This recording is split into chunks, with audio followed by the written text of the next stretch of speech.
Fort Fisher, of course, was built at the beginning of this war. At the time, they were separate batteries. They weren't all together, as you see it here. And it was basically, Fort Fisher was established to protect the approaches into the new inlet down here at the point, which was formed by a hurricane in 1761. So that was the purpose, is to protect the approaches into the new inlet for blockade runners to enter into the Cape Fear River behind us, and then up to Wilmington. What was unique here is that you had two inlets for the blockade, eventually the blockade runners to enter in. You had the new inlet here, 5 miles farther south, you had the old inlet. He built Fort Fisher as it became, based on his study of the Malakoff Tower, which was the Russian earth fortification in Sevastopol during the Crimean War of 1854, with some variations. But that was also as an earth fortification. So Fort Fisher, as it became, then started to build.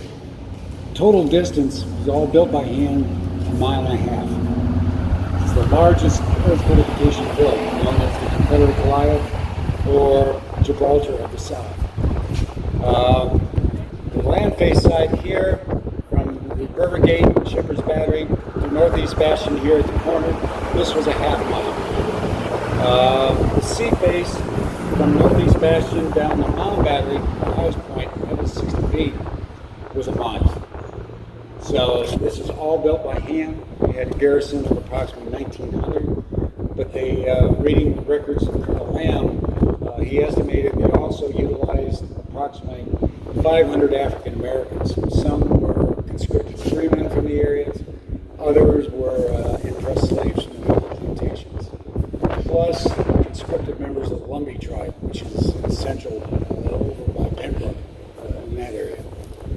So this was all built by hand and to protect. You had total heavy caliber coastal guns, 44 on here, from Mound Battery to Shepherd's Battery. So that's basically a nutshell of Fort Fisher, how it was established and began. In addition, Colonel Lamb, they built Battery Buchanan down here at the point as additional protection of the approaches into the new inlet. This was a 2-tiered, formidable earth battery with 4 heavy caliber guns. This was manned by approximately 150 Confederate naval forces here at Battery Buchanan, Israel. Carolina Underwater Archaeological Branch, they're located here on the site at the top here. But these anchors were from the blockade runner Modern Greece, which sank off the coast in June of 1862. And in fact, that was the reason that Colonel Lamb then establishing Fort Fisher as it became, as protection for a British-made rifle. During the Civil War, that's when a lot of armament and everything else changed, especially to rifling. Yeah. Because you had the smoothbores before. Because then with the rifling, you get that rotation for accuracy.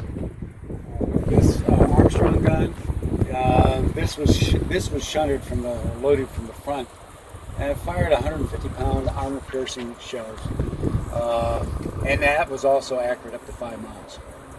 Now Grant, of course, at that time now is the general of the Army. Right. He's located at City Point up at Petersburg, and they're now finally able to let loose the troops to attempt to get Fort Fisher and also capture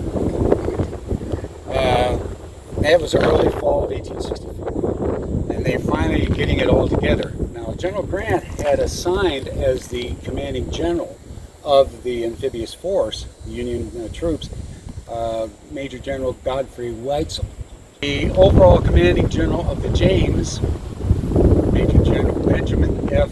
Butler.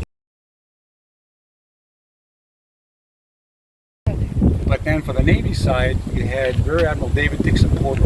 Okay. So Porter, of course, earlier, Baldwin's, Vicksburg, Mississippi River, the Union troops would eventually enter. And he based it on an incident that happened at City Point.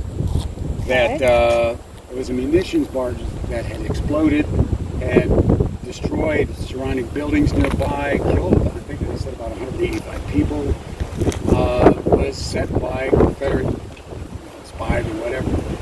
And so what General Butler did was they got the old steam ship of the line USS Louisiana, loaded it with approximately 210 tons of gunpowder. And his idea was to have it towed in to shore as close as possible. Set it with antiquated fuse timers, setting a fire into the shaft area in case those didn't work. And his idea was twofold, that it would destroy a portion of the fort for Union troops to finally enter in, as well as possibly shock or kill some of the garrison. The night of December 23rd, naval officer in charge of towing it in miscalculated. He thought he was about 300 yards offshore, when actually he was about 500 to 600 yards offshore. They set the fuse timers, the fire, got off, got on the other ship, got back. At 1:40 in the morning of December 24th, the Louisiana did explode. All it did was wake up Colonel Lamb and the garrison. It did not destroy any portion of the fort. In fact, of course, that size of explosion was heard in Wilmington, and they sent a message to Colonel Lamb saying, "What happened?" He didn't. He suspected it was a boiler of one of the Union ships. So, on the morning of December 24th, Admiral Porter ordered the beginning of the bombardment. Started on here. Now, like I always said, before the war, a lot of them brick and mortar. That's when it crumbled, your bombardment. Whereas an earth fortification such as Fort Fisher, then the effects or impact is like taking your fist and hitting a mattress. So they had the garrison flag down at Mound Battery, set up as a two-prong attack, which also included 2,000 more of naval forces. 1,600 sailors, 400 Marines for cover fire. And so that's when they started forming off again. They had 54 Union ships alive. They were getting all ready. And Admiral Porter then ordered, starting on the 13th of January, bombardment. This time, though, they ordered the gunners on the ship's line to concentrate on the traverses.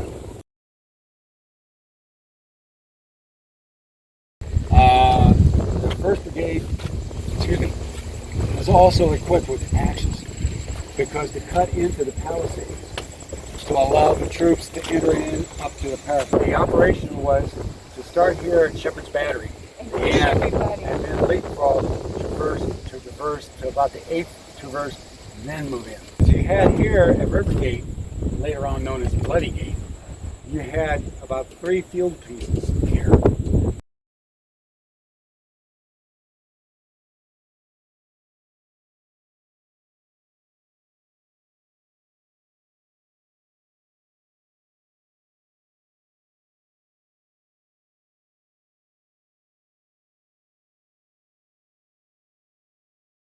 Moved in the 1st Brigade, 2nd Brigade.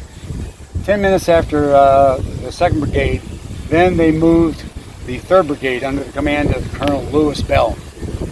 The 4th Brigade was under the command of Colonel James Abbott. But so the 3 brigades, now they're starting to gain a foothold.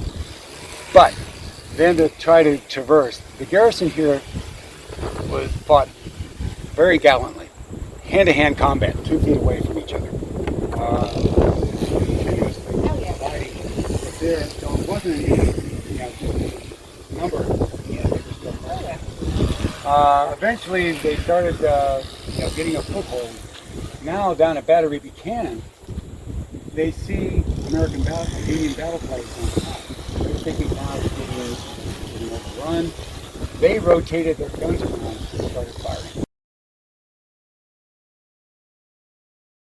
Following down to Battery Buchanan, and it was around 10 o'clock at night on the 15th.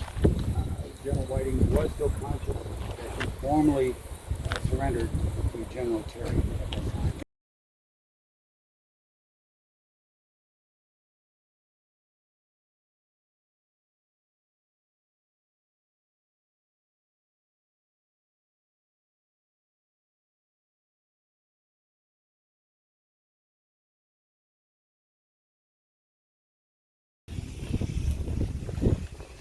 So the gun crews that were manning the two 12-pounders out here during bombardments were then able to come into the sally port for protection.